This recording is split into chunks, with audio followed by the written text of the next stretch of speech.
Hello and welcome to Cooking with Miss Michelle. Today I'm going to show you how to make pizza from scratch. So we're going to start by making the dough.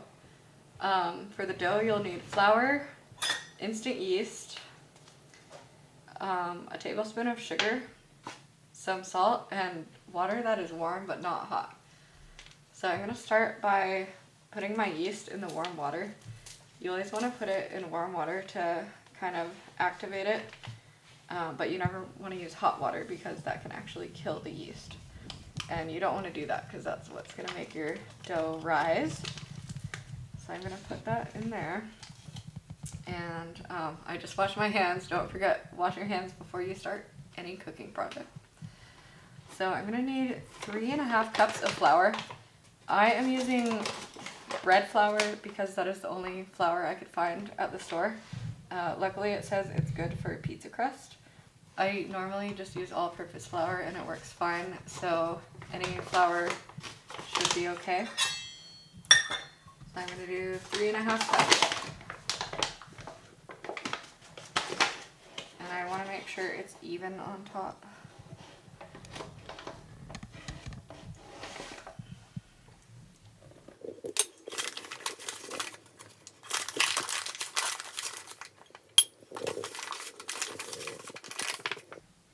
So I'm going to mix my flour, sugar, 2 teaspoons of salt,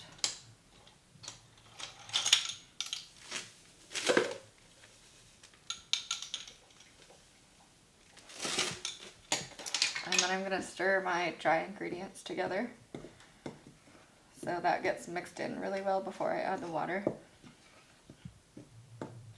And then once that's mixed up, I'm going to add the water and yeast. I'm going to make sure to scrape the side so I get all my yeast in there. And then I'm just going to stir that together so all my dry ingredients get moistened by the water.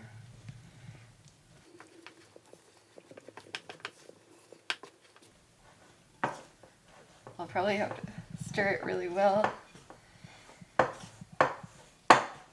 You could even use your hands to make sure it gets mixed together really well and forms into a nice ball.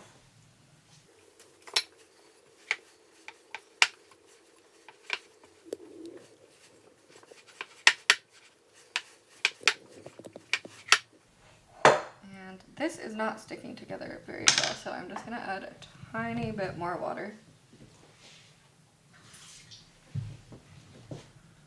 And just make sure all my ingredients stick together really well. So I just probably added an extra 1/8 of a cup or so, not very much. And now that is sticking together much better. So I'm going to form that into a ball. Now, my recipe tells me to oil my bowl with olive oil, so just give it a nice coating. I never do that, so I'm just going to risk it and let this rise in an unoiled bowl and see how it works. In the past it's always worked just fine for me, but I am using a different type of flour, so we'll see. So I'm just going to cover this with a clean towel.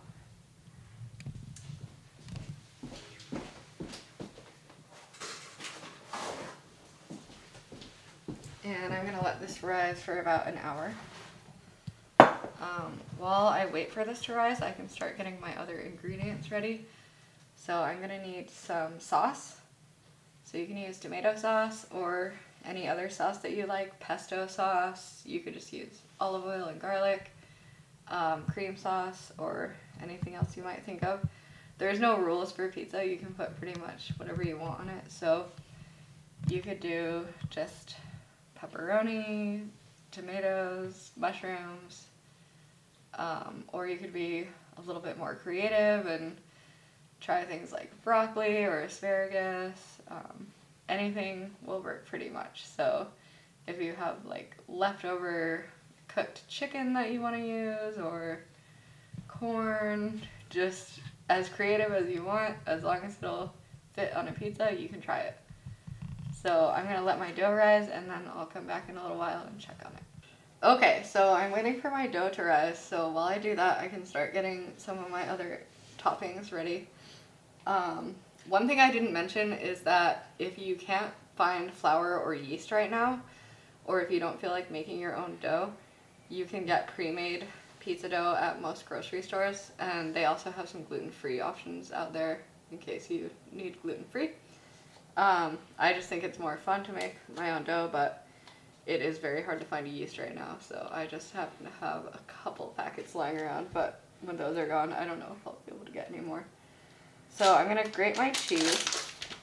I have low moisture mozzarella. It's really important that you have the low moisture, or else your pizza will get really watery. If you just use fresh mozzarella, you'd want to use it more as a topping and just put a few slices on. For your main cheese, mozzarella is mostly what people use, but you could use any blend of melting cheese like Mexican blend or cheddar or anything like that if you don't have mozzarella and you don't want to go out. So I'm just going to grate this.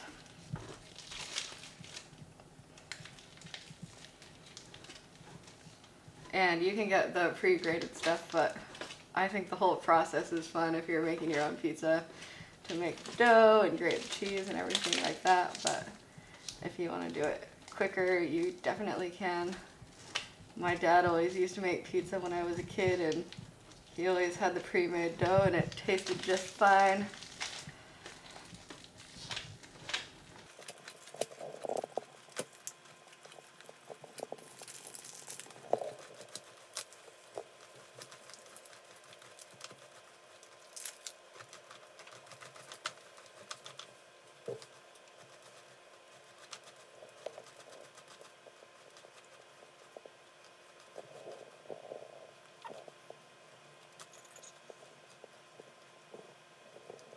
Okay, so now I have my cheese grated.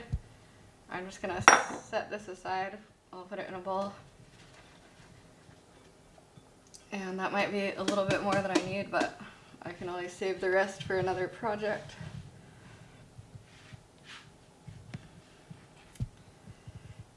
Okay, so like I said, you can use pretty much any toppings that you want for pizza. So I have some mushrooms here. I have this awesome looking tomato.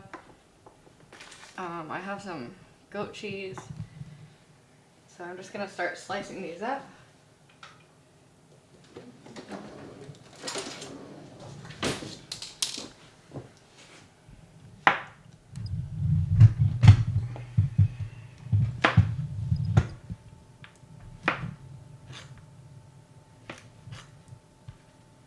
So I just like to cut the little end off the mushrooms if they don't look very fresh. You don't really have to do that, but I don't know. I'm weird about my mushrooms, I guess. And then for the asparagus, the bottom of the stem is woody and kind of hard to chew. So if you just give it a little bend, oops, they should break off right at the part where you wouldn't want to eat the bottom, and this part will be really nice and tender. I know it seems like kind of a waste, but you don't want to eat woody asparagus stems. So I like to save these for the animals, but you can just put them in the compost if you don't have any animals to feed them to. Oops. So I'll set, actually I'm going to slice these up into little pieces to fit nicely on my pizza.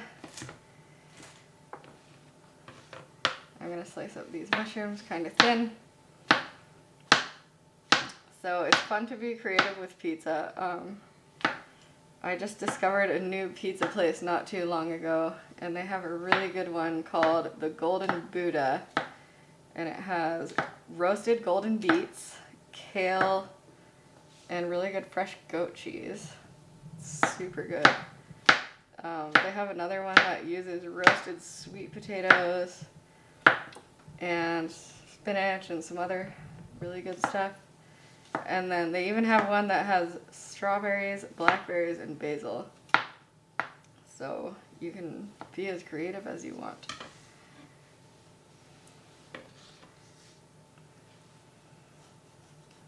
And then I'm just gonna slice this tomato up nice and thin. So some people like to chop it up into little squares. I'm just gonna probably use these whole slices on mine.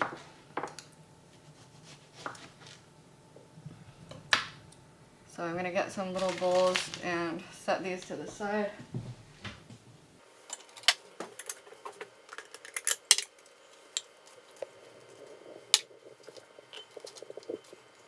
And then I'm gonna check on my dough. So I'm just gonna flip this over so I have a clean side for my dough. Okay, so it's been probably over an hour.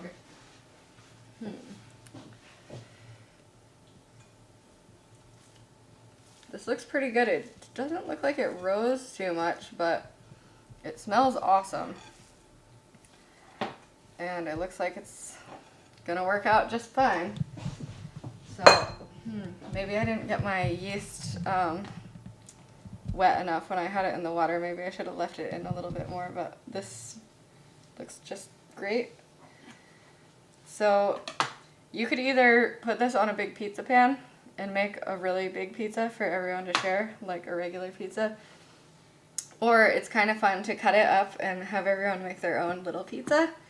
And then everyone can just put whatever toppings they want on theirs. Especially if you have people that like different things.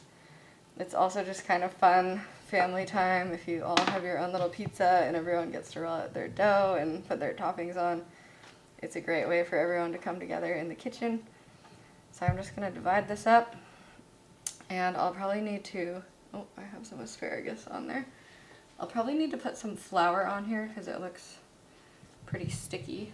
So if I put some flour on,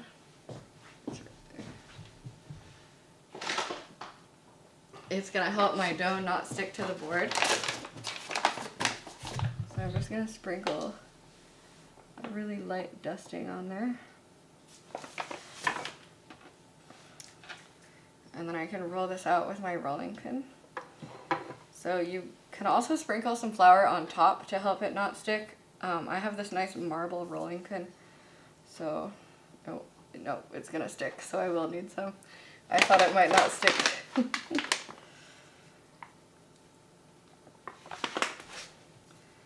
So this rolling pin is super heavy, but it works pretty well because it helps flatten the stuff out really easily. So I can roll this out if I want it really thin, or if I like thicker crust, I can leave it a little bit thicker. It's a matter of personal preference. Oh, I need to preheat my oven, so I'm gonna set it to 425. While I do that, luckily my oven heats up pretty fast. So I'm just gonna roll this out.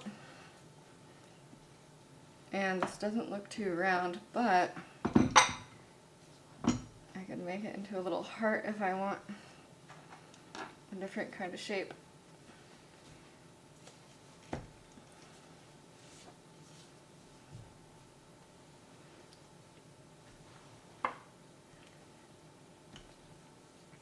Okay, so that one looks good. And there's a couple different ways you can cook this. If you have a pizza stone, you can cook it on your pizza stone. I found that parchment paper works pretty well. If you just put it right onto the parchment paper and then just put it in the oven, just really carefully on the paper. You can put it on a pan, like any cookie sheet will work, with either the parchment paper, or you can put cornmeal underneath, or just put it right onto the pan and cook it like that. Okay, so now I have my dough all rolled out. I'm ready to put my sauce and toppings on. So I have this nice roasted tomato and pepper sauce that I made and canned in the summer. I'm going to use that. I'm very excited about it. So when I put my sauce on, I don't want to put too much on because I don't want to get my crust soggy and my pizza soggy when it cooks. So I want just enough to coat the pizza. And if I like a lot of sauce, the best thing to do is have some extra sauce available for dipping after the pizza's cooked. But I like a nice crispy crust, so I don't want to over sauce it. And this sauce is pretty chunky, so it's going on here pretty thick, but I want just enough to coat it. And I'm not going to go to the edges because I don't want it to slide off while it's cooking. So I'm going to leave the edge for my crust.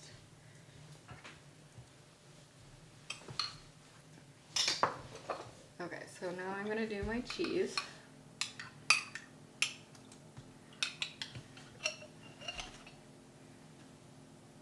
And Doug's going to make his pizza here. A nice family pizza night.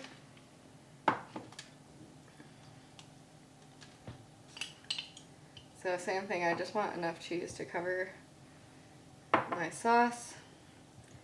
Now, if you don't like any toppings, you can just have a plain cheese and sauce pizza. But I like to do different toppings. Every time I make pizza, I do something different. So I'm going to do my asparagus, which I love asparagus and love to put it on everything and make all different things out of asparagus. So I'm pretty excited about this.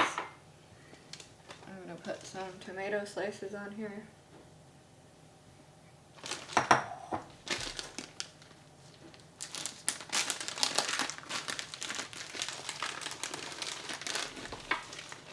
And a couple of mushrooms, although the tomato slices have kind of taken over my whole pizza.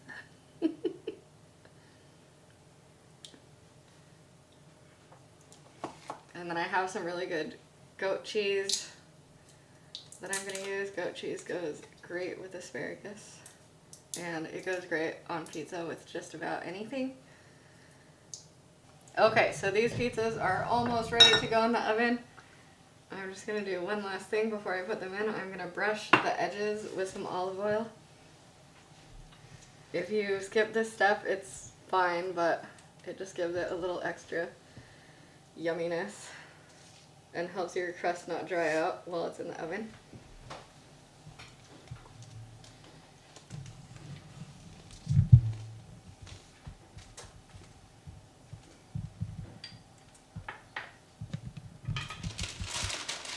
Alright, so I'm going to really carefully transfer these into the oven. Like I said, I like a really crispy crust, so this is going to be the best way to do it.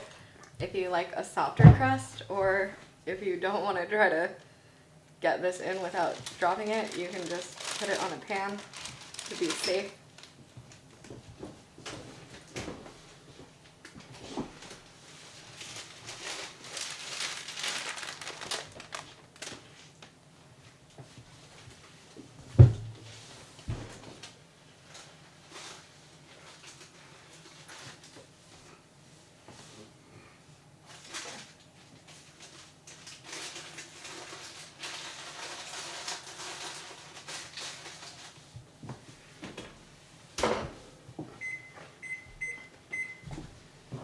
Okay, so I want to cook my pizzas for about 12 to 15 minutes, so I'll check on them after 12 minutes.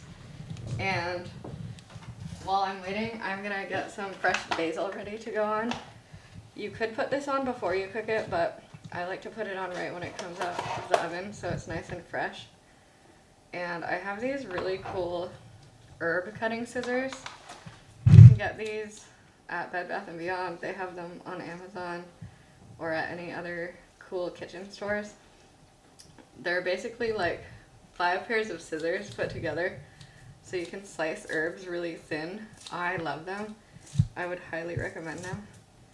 If you don't have these, you can just slice it with a knife, but these work really well. Alright, so that's gonna be all ready for me when my pizza comes out. I'll come back in 12 minutes and check it. Okay, so my pizza's been in for about 15 minutes. It looks like it's done. I'm just gonna pull this out. So, we had a little bit of an incident. It turns out I haven't actually made pizza since moving into my new house. So the parchment paper method works great in an electric oven, If you have a gas oven like I do with an open flame in the bottom, put the parchment paper on a pan because it actually burns up pretty quick in there. Other than that, everything looks great. So I'm just gonna transfer this to my cutting board.